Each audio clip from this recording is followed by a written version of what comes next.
Misterio del áureo florecer. Samael Aun Weor. Capítulo 39.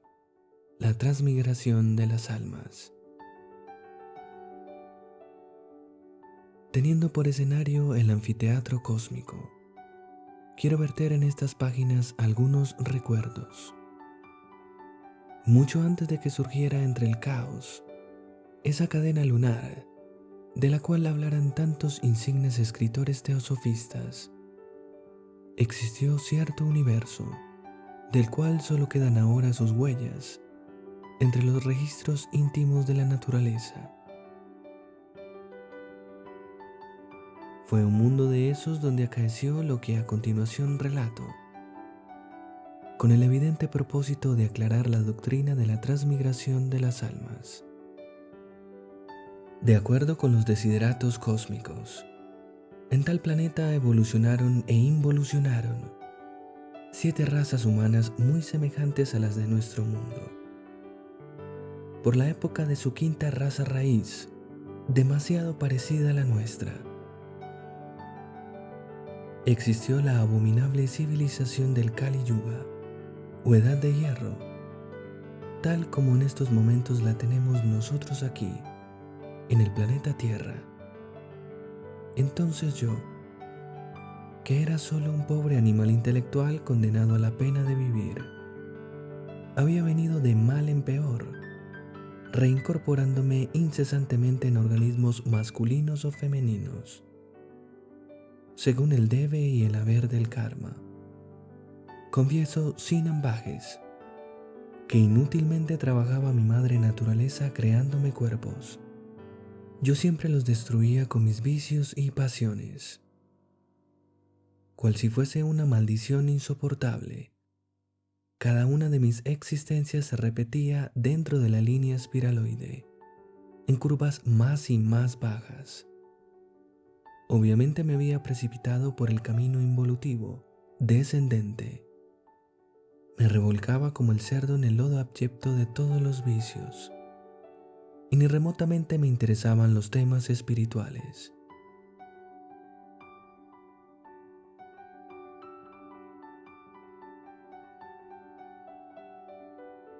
Es incuestionable que me había tornado en un cínico irredento. Resultaba palmario que cualquier tipo de castigo, por grave que éste fuera, estaba de hecho condenado al fracaso. Dicen que 108 cuentas tiene el collar del Buda, y esto nos indica el número de vidas que le asignan a toda alma. Debo hacer cierto énfasis al decir que la última de esas 108 existencias fue para mí algo definitivo. Entonces ingresé a la involución del reino mineral sumergido. La última de esas personalidades fue de sexo femenino, y es evidente que después de revolcarse en el lecho de Procusto, me sirvió de pasaporte para el infierno. Entre el vientre mineral de aquel mundo, blasfemaba, maldecía, hería, insultaba, fornicaba espantosamente, y me degeneraba más y más, sin dar muestras jamás de arrepentimiento. Me sentía cayendo en la remota lejanía del pasado. La forma humana me disgustaba. Prefería asumir entre esos abismos figuras de bestias. Después parecía yo planta, sombra que se deslizaba aquí, allá y acullá. Por último sentí que me fosilizaba.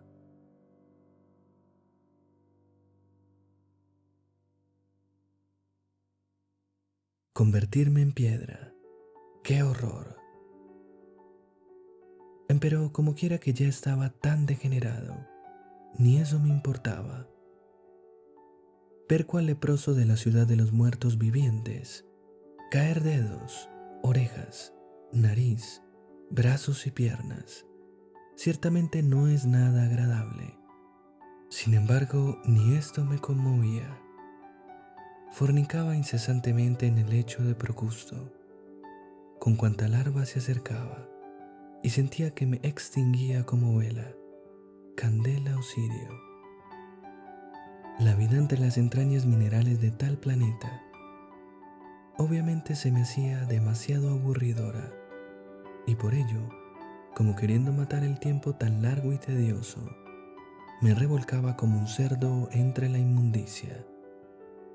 Me debilitaba espantosamente todo hecho pedazos, y moría penosamente.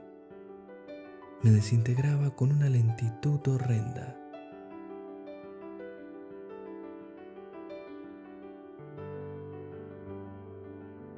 Ya ni siquiera tenía fuerzas para pensar.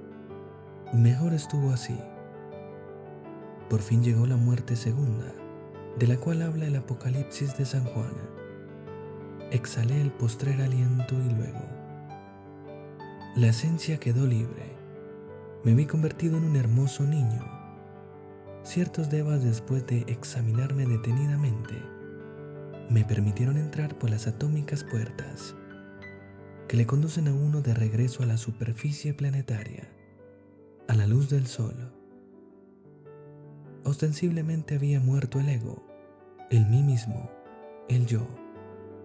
Mi alma libre asumía ahora la bella forma de un tierno infante. ¡Qué dicha, Dios mío! ¡Cuán grande es la misericordia de Dios! La esencia liberada del ego es íntegramente inocente y pura. El yo aquel se convirtió dentro de las entrañas de ese mundo, en polvareda cósmica.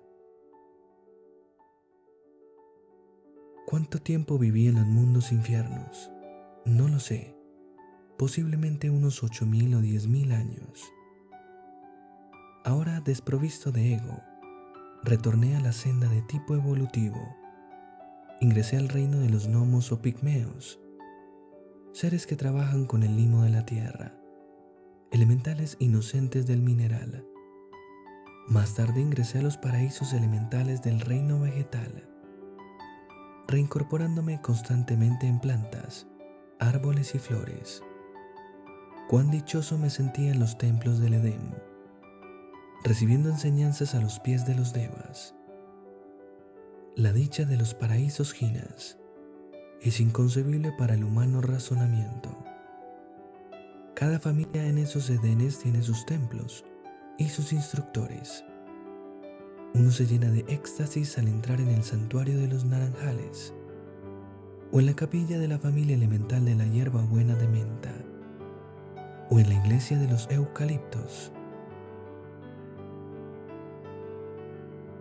Tratando de procesos evolutivos, debemos hacer el siguiente enunciado: Natura non facit saltus. La naturaleza no hace saltos. Es pues evidente que los estados más avanzados del reino vegetal me permitieron el paso al estado animal. Comencé reincorporándome en organismos muy simples, y después de haber tenido millones de cuerpos, concluí retornando en organismos cada vez más y más complejos. Como sobresaliente nota de estos párrafos, debo aseverar que aún conservo remembranzas muy interesantes de una de esas tantas existencias. A la orilla de un hermoso río de aguas cantarinas, que alegre se precipitaba siempre entre su lecho de rocas milenarias. Era entonces una humilde criatura, un espécimen muy particular del género de los batracios.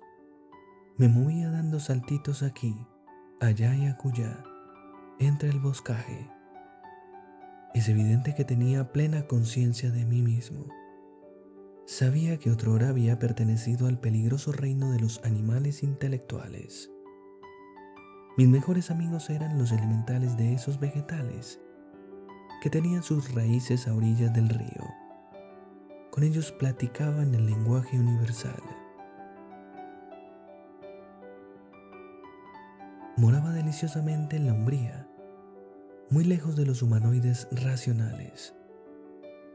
Cuando presentía algún peligro, de inmediato me refugiaba entre las aguas cristalinas. Muchas veces continué retornando en variados organismos, antes de que tuviera la dicha de reincorporarme en un espécimen de cierta clase de anfibios muy inteligentes, que alegres salían entre las procelosas aguas del Ponto para recibir los rayos solares en la arenosa playa. Cuando llegó la terrible parca soberana, que a todos los mortales hace estremecer de miedo, di el último adiós a los 3 reinos inferiores y regresé en un organismo humanoide. Así reconquisté trabajosamente el estado de animal racional que otrora perdiera. En ese, mi nuevo estado de bípedo tricerebrado tricentrado, rememoraba, evocaba insólitos sucesos abismales. Ni remotamente deseaba volver al mundo soterrado.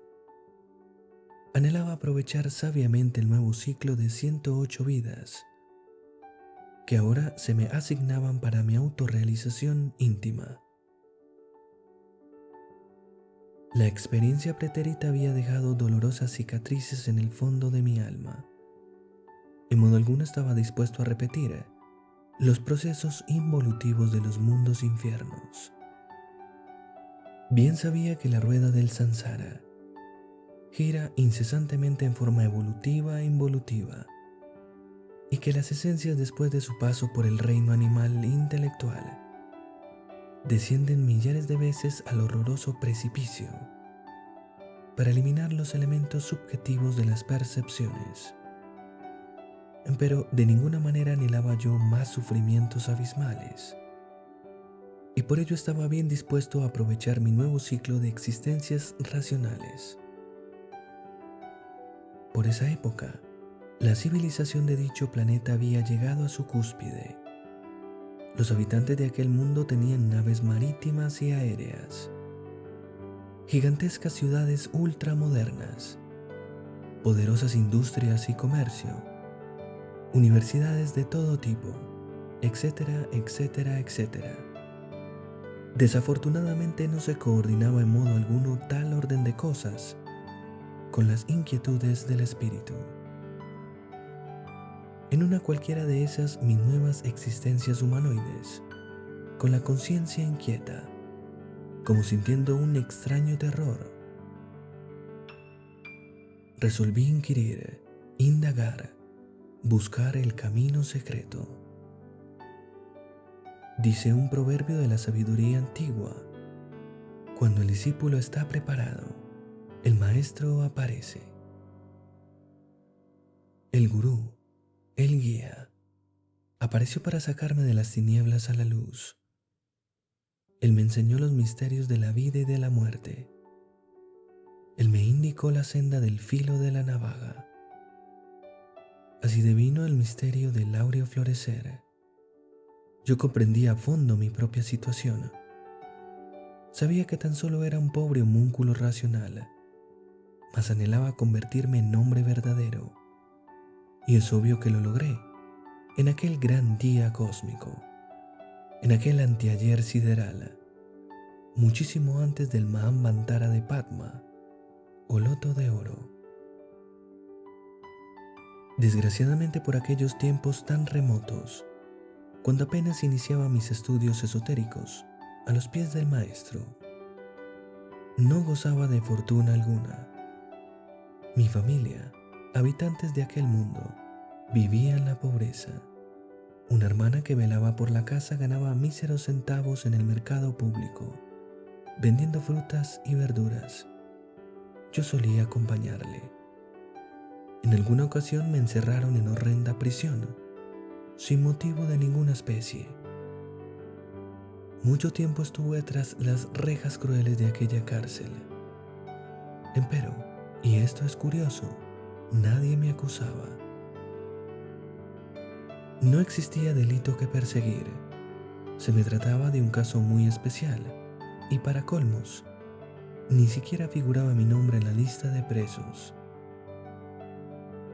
Obviamente existía cierto tipo de persecución secreta contra los iniciados. Así lo vine a comprender.